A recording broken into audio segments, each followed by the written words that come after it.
Let's go back to the year 1997. Titanic was sailing into box office history, Batman had nipples, and the internet was still something you had to yell at your mom to get off the phone to use. Kids like me were burning out their family's VHS players with tapes like The Lost World, Liar Liar, and Space Jam. It was a glorious stew of blockbusters, pop music, and dial-up tones. But nestled in amongst the chaos was a movie so perfectly outrageous, so gleefully violent, and so misunderstood that it didn't just fly over audiences' heads. It practically dive-bombed them like a fleet of Arachnid kamikazes. That movie was Starship Troopers, baby. For kids who grew up in the late 90s, this was our RoboCop. And funny enough, it's by the same exact madman director, Paul Verhoeven. If you were lucky enough to see this film on HBO, or even in a theater at way too young of an age, I know you were, this thing imprinted on you. You might not have gotten the satire, you definitely didn't understand the politics, but you damn sure remembered the exploding bugs, the co-ed showers, and that scene where Jake Busey plays a neon green violin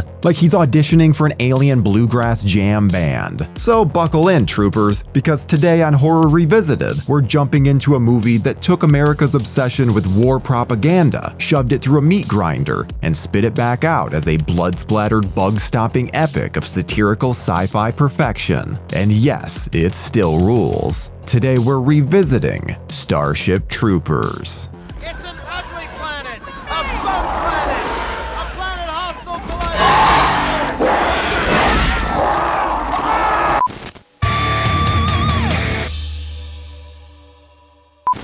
Starship Troopers began life in the early 90s, based very loosely on Robert A. Heinlein's 1959 novel of the same name. But make no mistake, Verhoeven wasn't exactly a fan. In fact, he got about 2 chapters into the book before he slammed it shut and chucked it across the room. He called the novel fascist and boring. His words, not mine. Which, coming from the guy who gave us Showgirls, is pretty rich. But screenwriter Ed Neumeyer, who also wrote RoboCop, saw something in Heinlein's work that could be twisted into delicious social commentary. So together they retooled the novel's militaristic themes into a hyper-violent satire about a fascist future where humans are constantly at war with an alien race of giant bugs. And nobody seems to think that's weird, because why think when you can shoot?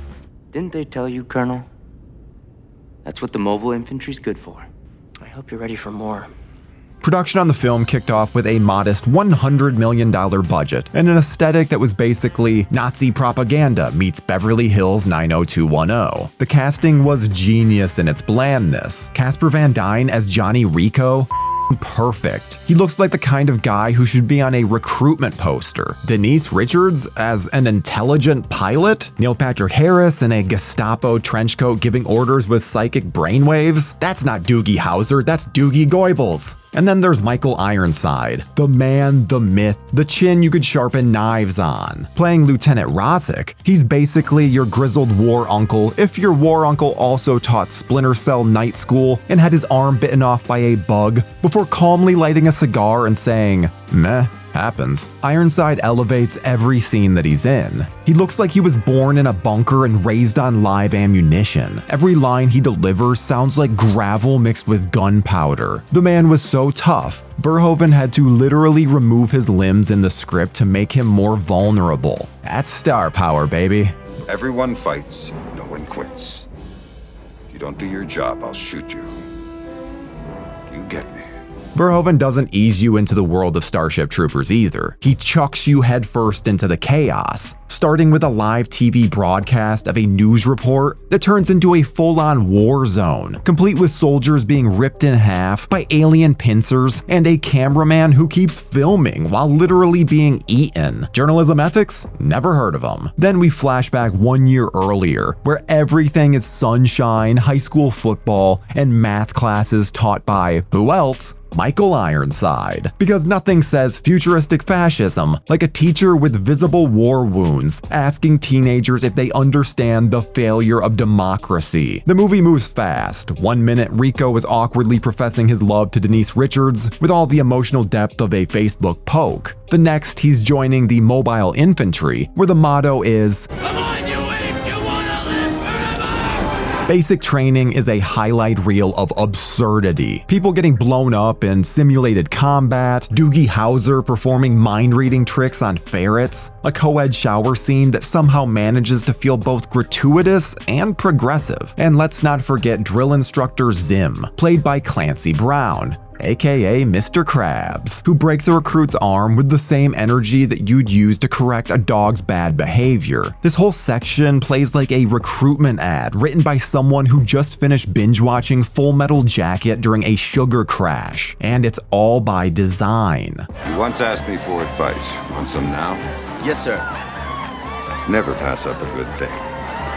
Verhoeven's genius is in his commitment to the bit. The film uses propaganda aesthetics not as subtle parody, but as full-blown immersion. The in-world commercials and PSA segments are so earnestly over the top that they could double as YouTube pre-roll ads for an actual dictatorship. And if that makes you feel uncomfortable, good. That's the point. But now let's talk about the bugs. The visual effects for Starship Troopers were groundbreaking for 1997. Phil Tippett and his effects team combined practical models with CGI to bring the Arachnids to life, and they did not hold back. These bugs don't just kill you, they shred you like paper, they pop heads like grapes, they impale, eviscerate, and explode with satisfying, slimy excess. And because this is Verhoeven, every death is turned up to 11. There's a point in the movie where Rico literally rides a bug, plants a grenade in its open wound, and backflips off like he just got cast in Fast and Furious 2099. By the time we get to Planet P, the most unfortunately named death trap in science fiction history, the movie is in full-on chaos mode. Johnny Rico has become a squad leader, showing the very short life expectancy for these people, and the bugs are getting smarter. It all culminates in the discovery of the brain bug, a pale, shrieking alien sphincter with psychic powers and a serious oral fixation. When it's finally captured, Neil Patrick Harris walks up in his SS chic outfit, touches its gooey flesh, and says, It's afraid. It's afraid!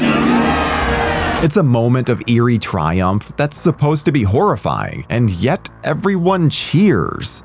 One day, someone like me is gonna kill you and your whole race. Because Starship Troopers doesn't just blur the line between heroism and fascism, it purposefully erases it. It makes you laugh while it's doing it. Let's get real for a second. Starship Troopers was way too smart for its own good. Critics at the time didn't know what to make of it. Was it dumb fun? Was it satire? Was it both? And the answer is yes. Robert Ebert famously gave it 2.5 stars and said that it was the most expensive goof ever made. And while I respect the man, this take aged like milk in the desert sun. Because this movie isn't just smart, it's brilliant. It tricks you into enjoying a hyper-fascist, ultra-violent world, and then slaps you across the face with the realization that you were cheering for space Nazis.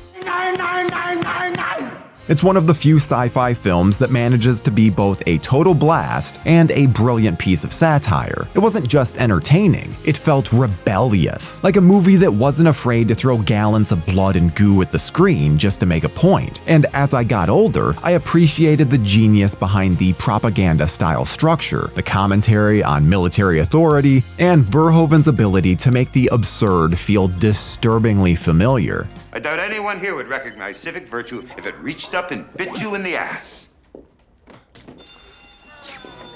That said, even as a fan, I can admit that Starship Troopers has its rough spots. The acting, while intentionally wooden to mimic propaganda videos, can sometimes feel too flat. Casper Van Dien is perfectly cast for the role of Johnny Rico, but his performance doesn't always bring depth to the character beyond good soldier energy, but that's what was needed. The love triangle subplot with Carmen and Dizzy also feels half-baked, with some pretty clunky romantic beats that don't really land the way that the action scenes do. And And while I appreciate the satirical intent behind casting a bunch of Hollywood blonde 20-somethings as citizens of Buenos Aires, it's still a bit jarring and hard to ignore, especially now. But these flaws feel almost intentional. The cheesy acting, that's the propaganda at work. That's Verhoeven using a hammer where most directors would use a scalpel. When Starship Troopers hit theaters, it didn't exactly make earth-shattering box office noise. It opened at number 1 in the US, sure, but only barely, and quickly got squashed by the likes of Bean the Movie and The Rainmaker. I do remember that it made around $121 million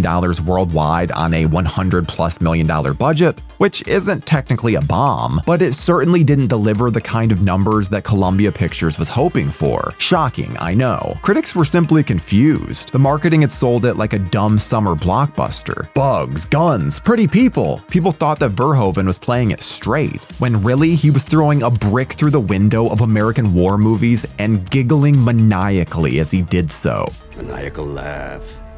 Maniacal laugh.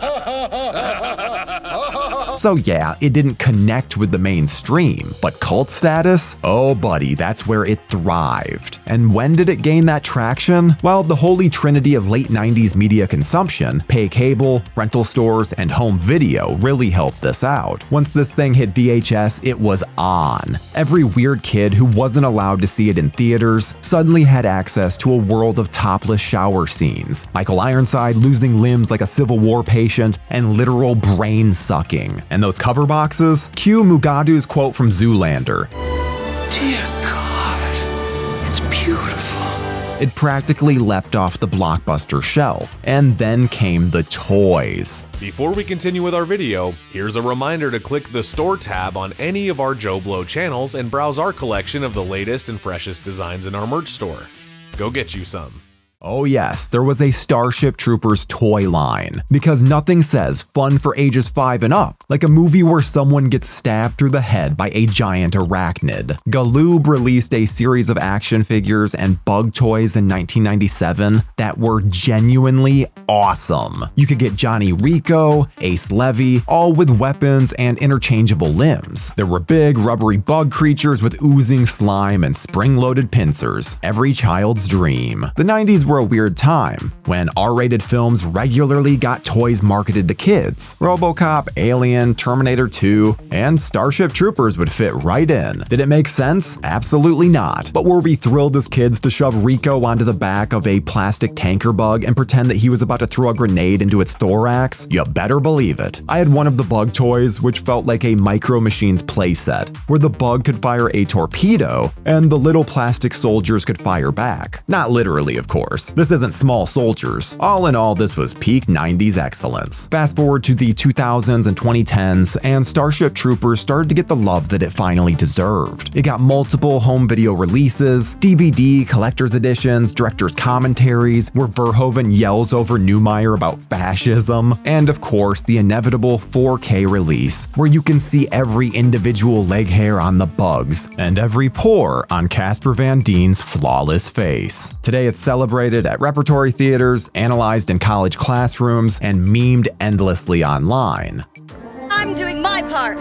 I'm doing my part. I'm doing my part. I didn't do shit! It spawned sequels, a CGI show, comics, and more. Most of them, let's just say, exist. The first sequel looked like it was shot on the leftover set of a Sci-Fi Channel deodorant commercial, but nothing ever recaptured the beautiful madness of the original. And in the years since, people have come to appreciate what Starship Troopers actually is. A prophetic, brutal, hilarious, and biting critique of military industrialism, nationalism, and the seductive power of fear-based media. Look, if you grew up watching Starship Troopers as a kid, it probably blew your mind. It was big, dumb, loud, and made you feel like you were part of something epic. And then you got older, you rewatched it, and suddenly it wasn't dumb at all. It was genius. This is the kind of film that doesn't ask for your attention, it demands it. It tricks you into rooting for the Empire, then reveals the cost of obedience in a world that's gone mad on war. It's Dr. Strangelove for Mountain Dew drinkers, but overall, it still holds up almost 30 years later. So next time someone tells you that Starship Troopers is just a cheesy sci-fi bug movie, look them in the eye. Say,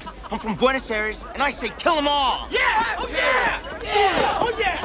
And then show them the brain bug scene, because Starship Troopers isn't just a movie, it's a litmus test. And if they don't get it, well, they probably wouldn't survive mobile infantry anyway.